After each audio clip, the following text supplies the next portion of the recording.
పోతాడు అంతే తప్పితే ఈయన మళ్ళీ అధికారంలోకి రావాలి, అవతల వాళ్ళు పని పట్టాలనే మాటలు తప్పితే ఆయన ఏ ఒక్క మాట మీద గానీ సంక్షేమం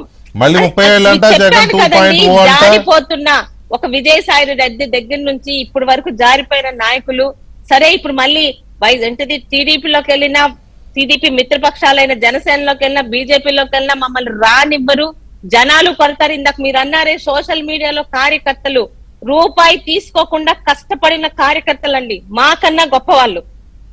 మేము ఎమ్మెల్యే అవుతామని పనిచేసాము, ఎమ్మెల్యే అయ్యాము, జీతం తీసుకుంటున్నాం.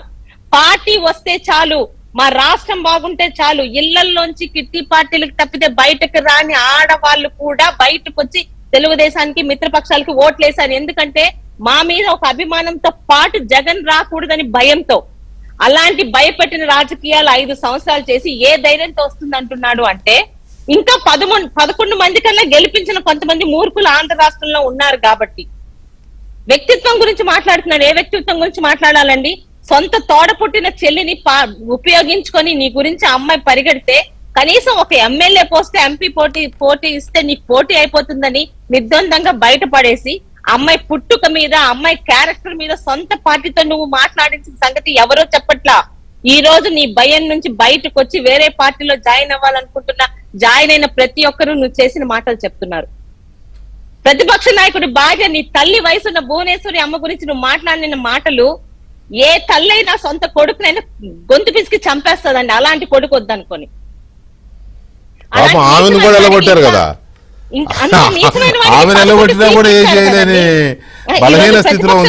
మాట్లాడుతున్నాడే. చంద్రబాబు నాయుడు గారు కూడా 23 సీట్లతో 23 సీట్లకి దిగజారిపోయిందండి.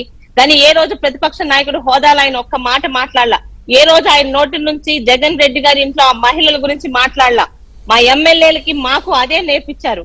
ఎంతసేపు కానీ శిరీష్ గారు ఒక మాట స్ట్రైట్ గా ఇప్పుడు లోకేష్ గారు రిపీటెడ్ గా ఈ మధ్య ఒక మాట చెప్తున్నారు. చాలా మంది పారిశ్రామికవేత్తలు, పెట్టుబడిదారులు భయపడుతున్నారు, మళ్ళీ జగన్ రాడని మీరు మాకు బాండ్ పేపర్ రాసిస్తారని అడుగుతున్నారని ఆయన 2-3 దఫాలుగా అన్నారు, గుర్తుందిగా మీకు. కానీ జగన్మోహన్ రెడ్డి ఏమో మళ్ళీ బతుకుతుంది, ఏలుతుంది, 30 ఏళ్ళు ఏలుతుంది అని చెప్తున్నాడు ఆయన. పెట్టుబడిదారులకు ఏం చెప్పదలుచుకున్నాడో నాకు అర్థం కావట్లా. మరి మీరు అలర్ట్ అవ్వాలేమో ఇప్పుడు. పెట్టుబడిదారుల గురించి ఎవరు ఆలోచిస్తారండి? రాష్ట్రం గురించి ఆలోచించే నాయకుడు ఆలోచిస్తారు. చంద్రబాబు నాయుడు గారు ఆలోచిస్తారు, పవన్ కళ్యాణ్ గారు ఆలోచిస్తారు. ఈ రోజు మీరు ఏ పార్టీలో ఉన్నా, నేను ఏ పార్టీలో ఉన్నా, ఈ రోజు మనం ఉంటుంది రాష్ట్రం అండి. ఈ రాష్ట్రం బాగుపడాలనుకునేవాడు ఏ పార్టీ ద్వారా ఎంతది గద్దెనెక్కాక రాష్ట్రం గురించి ఆలోచించుకునే వాళ్ళు మాట్లాడతారు. కానీ జగన్ రెడ్డి ఆయన ఫ్యాక్షన్ అని కూడా అననండి. ఫ్యాక్షన్ అనే పదం చాలా ఒక విధంగా ఆ ఫ్యాక్షన్ ఏరియాలో గౌరవప్రదమైంది.